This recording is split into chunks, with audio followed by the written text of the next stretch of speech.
there, YouTubes. It's my Kaylee 7. On my way home from work. I don't know if you remember, but I had all these sound issues and probably still experiencing them.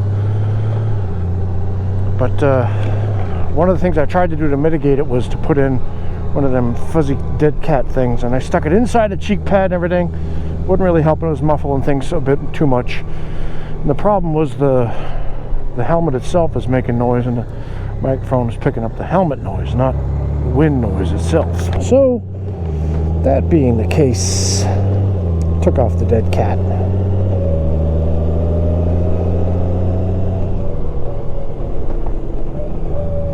And here I am. So let's see, let's do another one. 2 shouts and a story. Trying this again today. Alright, so shout out number 1 is to Harley Day Rider. Hey Harley Day Rider, how you doing? Jack up there in Pennsylvania. And another shout out to Bodine 52 up there in Michigan. Hey there, folks. That's how he starts his videos. So let's see. That's the 2 shouts. Let's see if I can think of a story as I wait for this light to change. Come on, dang it. Come on, change. Change. It's not going to change. It's not going to change. Oh well, so much for not editing. Screw it, I'm not going to edit. This light did not notice me, and it's pissing me off. Well, let's back it up again. Bring it forward again. Come on now. Come on now. I'm here, damn you.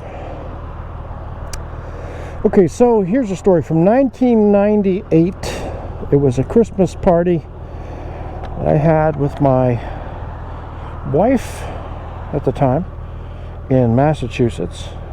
We invited all of our friends over to my little 1.5 bedroom apartment for a Christmas party. We were 28 years old. I was, she was 26. And we invited all our, friends. And that included friends from college and her ex-boyfriend from high school she was still friends with, and he was with this other lady at the time anyway. And I invited this Japanese lady who she had this sad kind of story. In Japan, she was in this car accident. Her head was kind of damaged, and she had some brain damage. And she talked about how people were mean to her, no friends, this, that, and the other. And so I thought, well, you know what? Let me invite her to this party, and then she can mix and mingle with the other guests of the party, and at least speak some English and maybe meet some cool people, because some of them lived in the same town she did, and they were cool. And she was about the same age as us. Figured, why not? What the hell? Well, that's all well and good. We're playing the host and the hostess, me and my wife. She's in the living room entertaining guests, and I'm in the other room entertaining guests, and we've got food and we've got drinks. My crazy brother showed up, the one that's in prison now, and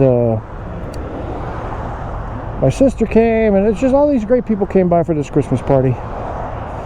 And I had, I said to the girl, the Japanese girl, I said, look, here's where the food is, here's where the alcohol is, and mix and mingle. And I was going from person to person, doing the thing, talking to people, and now it's around about 11:30 or so, and most people are heading home. And I go in the other room to get her. Say, okay. Her name was Mari. I said, okay, Mari, I'm ready to take you back to your place now in Salem, which is only like 15 minutes away. And she just slid off of the chair, like one of those Tom and Jerry cartoons when he gets smushed by the piano on the stairs and he just slides down. So she slid down onto the floor, passed out, turns out that what I didn't know was, and I found out later on, when I pointed out the alcohol at the table, she decided, well, just fill up the entire, red plastic cup with vodka and just got trashed, which is in part what Japanese people do. As part of that thing, they get really trashed, and bad behavior when you're drunk is commonplace. It's kind of this weird Japanese thing. So now she's lying on the floor, and I don't know what to do. Well, this guy, the ex-boyfriend of my wife, he jumps up for her defense, and he's like, we can't take her back to her place and leave her there. She could aspirate or vomit, die. I have to defend this girl. And this is all in the other room. I'm tending to the person herself with a friend of mine, and the other group is in the living room, and I didn't hear any of this, but my ex-wife's like, oh, you care so much about this lady you just met and don't even know. And when I needed you to help me move out from the guy that was beating me up, my ex-husband, and fighting with me every day, you refused to help me do that, and yet you're going to defend this lady. Well, I didn't want to help you that time because I know how badly he hurt you, and I would have murdered him because I still love you. You still what? And he's sitting there in front of his girlfriend saying this, carrying the torch for my wife, right? So I didn't hear any of this, like I said. He comes back in the other room, and she's awake now, and we decide that I'm going to take her, not knowing what had just been said, I'm going to take her back to her place. And this guy, his name was Joe, he was going to help me out. So we carry her out to the car, get her in there. She's in the front seat, Joe's in the back. He's like 9 feet tall, this guy. He's a gorilla. He's in the back of my little Jetta. We get out to Salem. Now, she was living with this guy, kind of a boyfriend, kind of not. And when she got there, he's like, oh, she says, oh, he's going to be mean to me or something. So Joe decides he's going to go up and tell this guy about the situation before we bring her up. So I'm sitting there waiting for Joe to come back down. And all of a sudden, this girl just goes, I love you. What? Excuse me? I love you. I saw a vision of you 8 years ago when I had my car accident, and we're meant to be together. Like, in your vision, did you happen to see my wife? Because that would be there, and you would see my wife probably ending you, like, by ripping her head off. So I'm like, okay, whatever. Joe comes back down, we take her upstairs, we drop her off with the guy, we get to the bottom of the steps. Now Joe's like, I don't trust this guy, I'm going to stand down here and listen. Okay, so we're standing there listening up the stairs, nothing going on, no fighting, no yelling, no nothing. So come on, let's go. It's like 1 o'clock in the morning.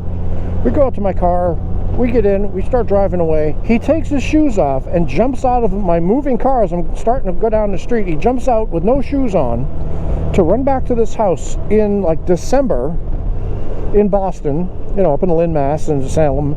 And he's like, I'm going to go back there and listen, and if he's doing anything, I'm going to kill her. I'm like, oh my God. So now I'm sitting in the car waiting for him to come back out. I go back inside, and he's still standing there in the hallway downstairs of this apartment house listening. I'm like, come on, God damn it, let's go. So we go. As we're driving home, he's like, pull over, I got to tell you something. Oh, Jesus, what's this? So we pull over in front of the beach. I lived near the beach at the time, Lynn Beach, and he's like, your Lori's cheating on you, and she's doing the bus driver or something.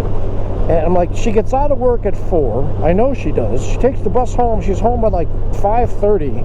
So you're saying between 4:45 or something and 5, whatever it was, there was really no time for her to be able to do this. It was like, yeah, she's doing this and that. Like, okay, this is just coming completely out of nowhere. And he's kind of like grabbing me a little bit by the lapel, sort of, my jacket. And I'm looking at him. Like I said, he's a gorilla of a dude. He's like 6'4", and he's not thin. And I'm looking at him, and I'm getting this vibe like he wants to do something physically to me. Still, I didn't know about the love thing that he professed for her. So I turn sideways to him to defend myself, and I get in my stance, trying not to do it obviously, but he could feel the change in me, and I'm looking at him, and now I'm expecting this is going to go to blows, and I'm already thinking, all right, windpipe chop, eyeballs, you know, rip out his eyes, rip out his throat. I'm already thinking all the shit I have to do in case he attacks me. Hey, let's go. Okay, let's go back. So we get back to the apartment. We get up to the 3rd floor. It's a walk up. She opens the door like, you guys have been gone like an hour and a half. What the hell? And he stands, he grabs her and he hugs her. And he does this big shaking hug. And then off he goes with his girlfriend. So I'm back in the house with my wife, and we're in the living room with this one other guy who was staying overnight at our place, a friend of ours. And we start talking, like, he said this thing. And she's like, what the fuck? And then the friend said, oh yeah, you didn't hear this, but this is what he said, you know, before you guys left. I'm like, what the fuck? So this is all like, whoa. And then we get a phone call. It's like 4 o'clock in the morning now. And so Joe's girlfriend calls us, and she starts talking about how we're aliens. We're from another planet. And we're trying to mess with him and her and their minds because we're aliens. And like, perhaps it would be best if you just didn't call us anymore. And we didn't talk to Joe for another, I don't know, 10, 11 years, 12 years, something like that. Because of the freaking crazy. Turns out he died several years ago. He had a aortic dissection and he did. Poor guy. He had a very kind of messed up life and then he died.